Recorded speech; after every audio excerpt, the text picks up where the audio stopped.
건강에 관한 또 두 번째 기사인데. So you are in love with a bad sleeper. So you are in love with a bad sleeper. My husband is a restless sleeper.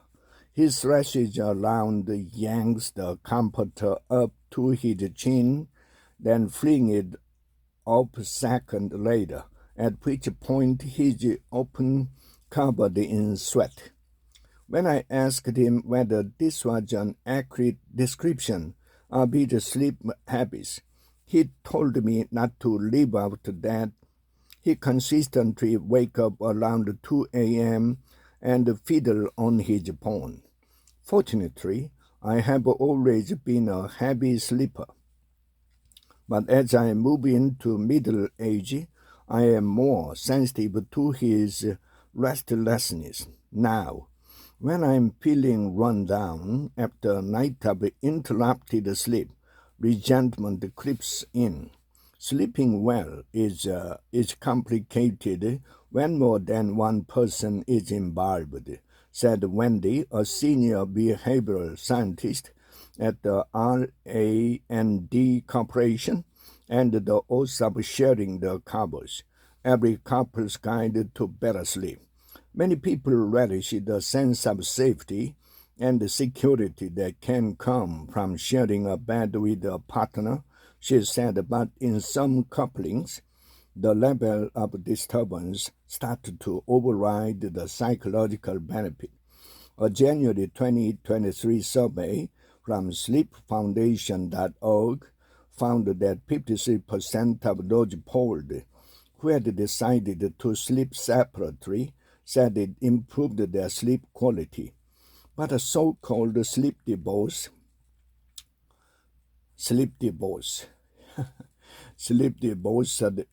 isn't the only option. We asked Dr. T and other experts for some practical strategies for managing bedtime with a restless sleeper. Look for an underlying issue. Restless sleeper is a broad, non-clinical term that people tend to use for someone who drift in and out of sleep or move around a lot, said that P., an associate professor of clinical psychology in psychiatry at Penn Medicine. But sometimes restless sleepers really have an underlying sleep disorder. Encourage your partner to check in with their primary care physician, he said, who may recommend a sleep clinic or a specialist to perform an overnight sleep study, which looks for conditions like restless legs syndrome, sleep apnea, or chronic insomnia. People are so afraid to get a sleep study because they think that they are going to have to sleep in a lab and have all those wires attached, said S., a clinical associate professor of neurology at Albert Einstein College of Medicine in New York City. But she added, non-invasive home-based sleep studies are common too. Hack the bed. Sometimes restlessness is simply a sign of discomfort, and a few tweaks can have a major payoff. It may have to attach two twin mattresses with a connector, Dr. H said, that let you and your partner determine how soft or firm you want your mattress to be, which can cut down on tossing and turning and being jostled by your partner's movement. Separate blankets can also help, Dr. T said, noting that her clients will sometimes drape a large comforter over both if aesthetics are a concern. Some beds have technology that allows couples to adjust their side for comfort. Dr. H said, or you can invest in individual mattress pad with heating or cooling capabilities. respect the sleep patterns. Sleep patterns are partly hardwired, and the couples may run into issues when trying to sync up. Night owls may be fidgety simply because they are not really tired yet, and that can keep a morning rocker awake. Now, there's this other idea that, well, we have to go to bed at the same time, or else there is something wrong with our relationship. No.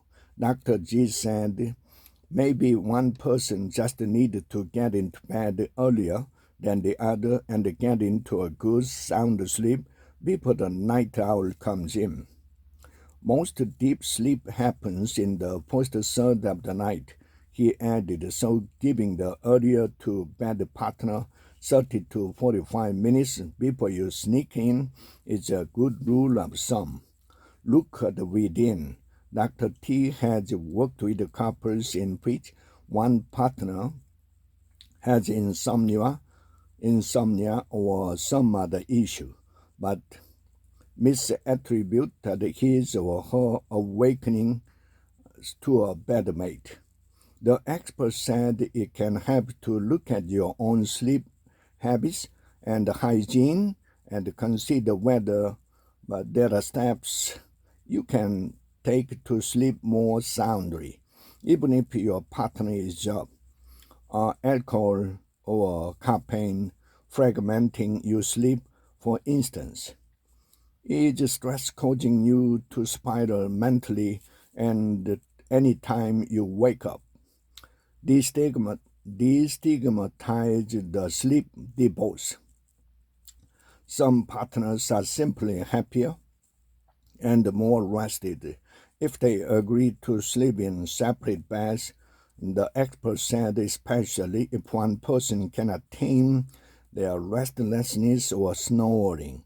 Dr. H had encouraged such couples to reserve a few minutes for intimacy before they go to bed, maybe reading next to each other or spooning for a bit. Spooning.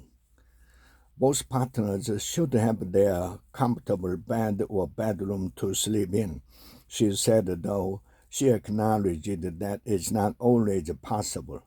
Be deliberate about when you discuss sleep issues and potential solution too. Not at 2 a.m., Dr. T said, and emphasized how valuable good sleep is for each party's health and your overall connection. It really is pro-relationship behavior to openly discuss challenges that arise in roughly one-third of our lives that we spend asleep and with our partner, she said.